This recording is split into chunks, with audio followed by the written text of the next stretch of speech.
ইস্তেগফার বেশি বেশি পাঠ করবেন। 1 নাম্বার সমস্ত গুনাহ মাফ করবে কে? 2 নাম্বার আসমান থেকে রিজিক দেওয়ার ওয়াদা কার? 3 নাম্বার ইস্তেগফার পাঠ করবেন, সম্পদ দেওয়ার ওয়াদা করেছেন কে? 4 নাম্বার রবানিন, ইস্তেগফার যারা পাঠ করবেন সন্তান দেওয়ার ওয়াদা কার?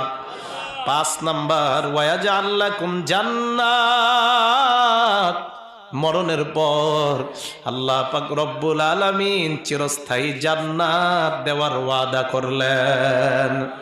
তাহলে বলেন ইস্তেগফার পাঠ করলে যে সন্তান দিবে ওয়াদাটা কার?